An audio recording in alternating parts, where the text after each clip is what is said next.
បាទព័ត៌មានចុងក្រោយនេះគឺតាក់ទងជាមួយនឹងទឹកជំនន់បាទនៅក្នុងប្រទេសថៃឥឡូវនេះនៅខេត្តសង្ខឡាគឺដែលនៅភាគខាង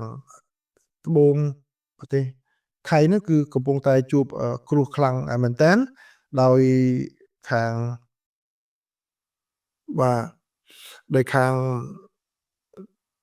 រដ្ឋាភិបាលថៃបានប្រកាសដាក់ទីក្រុងសង្ខឡាទាំងមូលនេះស្ថិតនៅក្នុងស្ថានភាពគ្រាមានអាសន្នដែលអាចអនុញ្ញាតឲ្យប្រើប្រាស់ធនធាននិងកម្លាំងសពបែបយ៉ាងទាំងអស់របស់រដ្ឋាភិបាលថ្នាក់ជាតិដើម្បីជួយសង្គ្រោះហើយបើតាមសេចក្តីរាយការណ៍របស់ខាងបានកកប៉ុស្តិ៍ឲ្យដឹងថាយ៉ាងហោចណាស់បានមានមនុស្សចំនួន13នាក់បានស្លាប់បាត់បង់ជីវិត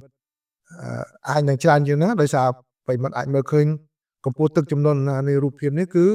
បង្ហាញនៅទឹកជំនន់លិចលើអាគារនេះដល់ដបូលអសសនោះគឺដបូលបើដបូលអាគារនោះគឺខ្មៅសងខាងនោះគឺជាកបូលដបូលដូចក្បាច់នៅខាងលើនោះគឺដល់នឹងតែម្ដងទៅហើយបាទអញ្ចឹងគឺលិចបាទនេះទីក្រុងហាត់យ៉ៃបាទទីក្រុងហាត់យ៉ៃនឹងតែម្ដងបាទទីក្រុងហាត់យ៉ៃនឹងលិចដល់ថ្នាក់នោះហើយមិនត្រឹមតែលិចទេថែមទាំងបានរូបភាពមួយទៀតនេះគឺខ្មៅនៅខាងក្រោមនោះគឺទឹកលិចដល់ផុតជាន់ទី1ហើយស្រាប់តែមានអគ្គិភ័យទៀតអគ្គិភ័យកើតឡើងទៀតអញ្ចឹងគឺថៃគាត់ជួបគ្រោះមួយហើយគ្រោះមួយទៀតដែលកំពុងតែកើតមានឡើងហើយតាមសេចក្តីរាយការណ៍គឺការចរាចរណ៍ខាងអាកាសយានដ្ឋានរថយន្តនេះហ្នឹងគឺផ្អាកដំណើរការជាច្រើនហើយមានមនុស្សប៉ះពាល់យ៉ាងច្រើនអញ្ចឹងបើយើងមើលតាមរូបភាពដែលបានសេចក្តីរាយការណ៍នានាហ្នឹងគឺបើសិនជានៅពេលដែលរឿងនេះផុតឡើងថៃមិនតិចជាងបាទខ្ទង់យ៉ាងហោចណាស់$100,000 លានក្នុងការស្ដារហេដ្ឋារចនាសម្ព័ន្ធឡើងវិញនិងការខូចខាតហើយមើលផ្ទះប្រជាពលរដ្ឋអស់នេះគឺទ្រព្យសម្បត្តិដែលគាត់សន្សំប្រមាណបើសិនជាមិនដាក់នៅធនាគារប្រហែលជាខ្ទេចអស់ហើយបាទនឹងជានៅថៃគេមាន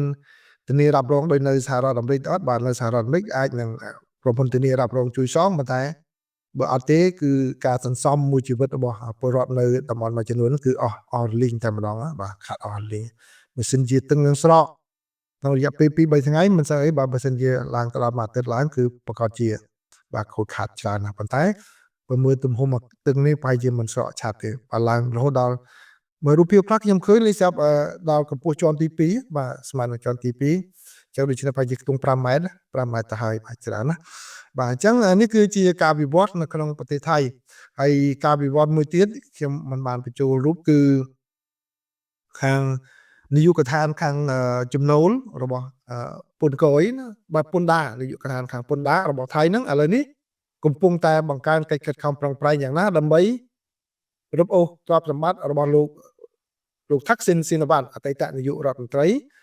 ដែលជាពាក់ពន្ធរបស់រដ្ឋ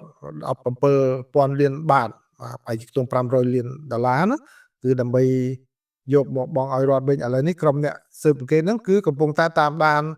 កន្លែងណាខ្លះជាកម្មសិទ្ធិរបស់លោកថាក់ស៊ីនហ្នឹងតាំងពីដីមានប្រាក់តម្កល់ធនាគារនិងភាគហ៊ុននៃជាដើមដើម្បីការពារកុំឲ្យលោក